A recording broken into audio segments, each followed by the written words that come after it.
नमस्कार। Geopolitical tensions की वजह से ग्लोबल मार्केट्स में काफी उथल-पुथल मची हुई है, लेकिन एक भारतीय निवेशक के लिए इसका असल में मतलब क्या है? तो चलिए आज इमोशंस को साइड में रखते हैं और सिर्फ डेटा और फैक्ट्स पर फोकस करते हैं, ये समझने के लिए कि ये संघर्ष हमारे निवेश, हमारी अर्थव्यवस्था और भारत की एनर्जी सिक्योरिटी को कैसे और कितना प्रभावित करेगा। चलिए सीधे इस संकट के केंद्र में चलते हैं। ये है स्ट्रेट ऑफ हॉर्मुज। नक्शे पर यह पानी का एक छोटा सा रास्ता दिखता है, लेकिन असल में ये दुनिया का सबसे जरूरी समुद्री रास्ता है। देखिए, ये सिर्फ एक वाटरवे नहीं है, ये ग्लोबल एनर्जी सप्लाई की लाइफलाइन है। अब जरा इस आंकड़े पर गौर कीजिए। इस रास्ते से, जो कुछ जगहों पर सिर्फ 33 किलोमीटर चौड़ा है, हर रोज 20 मिलियन बैरल कच्चा तेल गुजरता है। इसे ऐसे सोचिए जैसे ये एक विशाल पाइपलाइन है जो पूरी दुनिया की ऊर्जा की प्यास बुझा रही है। और अगर हम इस 20 मिलियन बैरल को दुनिया के नजरिए से देखें तो इसकी अहमियत और भी बढ़ जाती है। ये पूरी दुनिया की रोज की तेल खपत का 5वां हिस्सा है। मतलब दुनिया का 20% तेल सिर्फ और सिर्फ इसी एक रास्ते पर निर्भर है। और देखिए, ईरान की इस नाकेबंदी से सिर्फ तेल की सप्लाई पर असर नहीं पड़ा है, ये एक डबल शॉक है। दुनिया की 20% तेल सप्लाई के साथ साथ दुनिया की 20% लिक्विफाइड नेचुरल गैस यानी एलएनजी की सप्लाई भी इसी रास्ते से होती है, और अब वो भी खतरे में है। तो जैसे ही ये खबर आई, मार्केट्स ने बहुत तेजी से रिएक्ट किया। हमले के बाद सिर्फ 2 ट्रेडिंग सेशंस में ब्रेंट क्रूड ऑयल की कीमतें 15% से ज्यादा उछल गईं, और साथ ही खाड़ी क्षेत्र के लिए जहाज़ों का बीमा यानी मरीन इंश्योरेंस प्रीमियम 50% तक बढ़ गया, जिससे शिपिंग की लागत रातों रात आसमान छूने लगी। तो ये तो हुई ग्राउंड जीरो की बात। अब देखते हैं कि इस संकट के केंद्र से निकली शॉक वेव्स पूरी दुनिया में कैसे फैल रही हैं और बड़ी बड़ी अर्थव्यवस्थाओं को कैसे अपनी चपेट में ले रही हैं। ये एनर्जी संकट यूरोप को मंदी यानी रिसेशन के और भी करीब धकेल रहा है, जो पहले से ही अपनी ऊर्जा ज़रूरतों के लिए इंपोर्ट पर बहुत ज़्यादा निर्भर है। और चीन के लिए तो ये एक डबल वैमी जैसा है। उसके लगभग 50% तेल इंपोर्ट पर खतरा है, और ये प्रॉब्लम उसके मौजूदा रियल एस्टेट संकट और टैरिफ की समस्याओं को और भी गहरा बना रही है। ये हालात दुनिया भर के सेंट्रल बैंक्स को एक बहुत ही मुश्किल सिचुएशन में डाल देते हैं, जिसे इकोनॉमिक्स की भाषा में स्टैगफ्लेशन कहते हैं। मतलब महंगाई बढ़ रही है लेकिन इकोनॉमिक ग्रोथ धीमी हो रही है। अब सेंट्रल बैंक्स के लिए ये एक तरफ कुआं दूसरी तरफ खाई वाली स्थिति है। अगर वो ब्याज दरें बढ़ाते हैं तो इकोनॉमी और धीमी हो जाएगी, और अगर घटाते हैं तो महंगाई और बढ़ जाएगी। अब आते हैं भारत पर। इस ग्लोबल संकट से सबसे ज्यादा प्रभावित होने वाली बड़ी अर्थव्यवस्थाओं में से एक भारत है।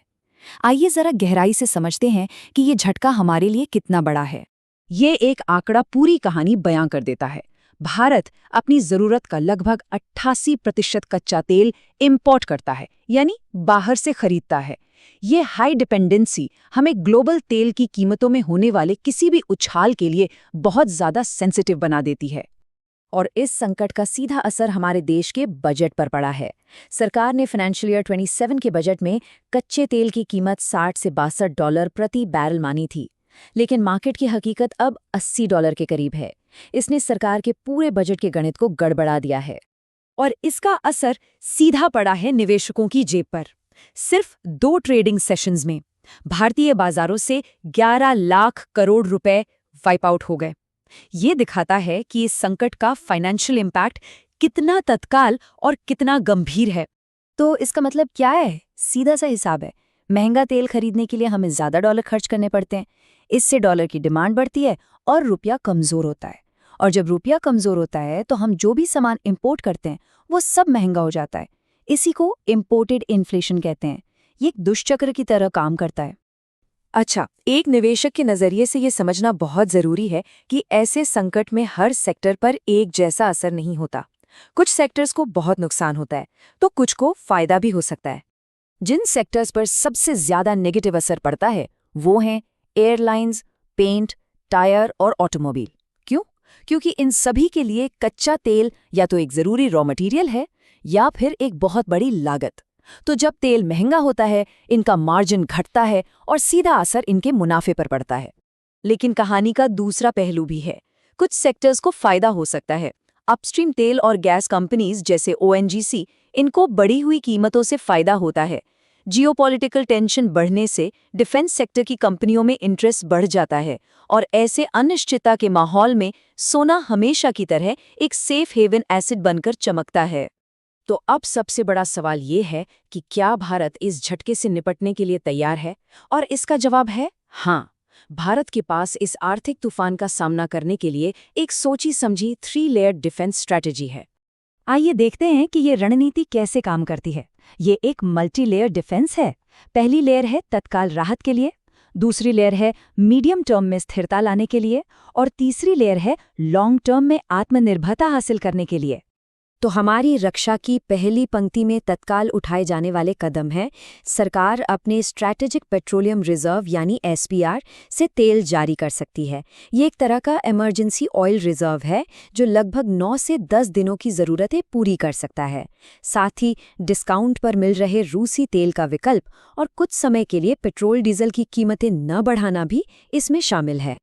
मीडियम टर्म में सरकार का लक्ष्य एसपीआर की क्षमता को बढ़ाकर 90 दिनों का बफर बनाना है। इसके अलावा मिडिल ईस्ट पर हमारी निर्भरता कम करने के लिए अमेरिका, अफ्रीका और लैटिन अमेरिका जैसे नए सोर्स से तेल खरीदने की प्रक्रिया में तेजी लाना भी एक बहुत ही ज़रूरी कदम है। और आखिर में आता है लॉन्ग टर्म विजन, जो इस प्रॉब्लम का परमानेंट सॉल्यूशन है। इसमें मिशन समुद्र मंथन के तहत देश में ही तेल का उत्पादन बढ़ाना, इथेनॉल ब्लेंडिंग को स्केल अप करना और रिन्यूएबल एनर्जी और इलेक्ट्रिक गाड़ियों की तरफ तेजी से शिफ्ट होना शामिल है। ये सभी कदम भारत को एनर्जी के मामले में आत्मनिर्भर बनाने के लिए हैं। तो इस पूरी सिचुएशन को देखते हुए एक निवेशक के तौर पर किन चीज़ों पर लगातार नज़र रखनी चाहिए? यहाँ कुछ प्रमुख इंडिकेटर्स हैं जो मार्केट का मूड समझने में मदद करेंगे। सबसे पहले ब्रेंट क्रूड की कीमत। जब तक ये $90 प्रति बैरल से नीचे है, सिचुएशन कंट्रोल में मानी जा सकती है। दूसरा, डॉलर के मुकाबले रुपए का लेवल 86 का स्तर टूटना एक वार्निंग साइन हो सकता है। और तीसरा, इंडिया VIX, जिसे फियर इंडेक्स भी कहते हैं। अगर ये लगातार 20 से ऊपर बना रहता है तो ये मार्केट में हाई स्ट्रेस का संकेत है। और अंत में एक बड़ा सवाल, कहते हैं हर संकट अपने साथ एक अवसर भी लाता है। तो क्या ये ग्लोबल एनर्जी संकट भारत के लिए एक वेकअप कॉल साबित होगा, जो हमें एनर्जी इंडिपेंडेंस यानी ऊर्जा स्वतंत्रता की अपनी यात्रा को और तेज करने के लिए मजबूर करेगा? ये एक ऐसा सवाल है जिसका जवाब आने वाला वक्त ही देगा।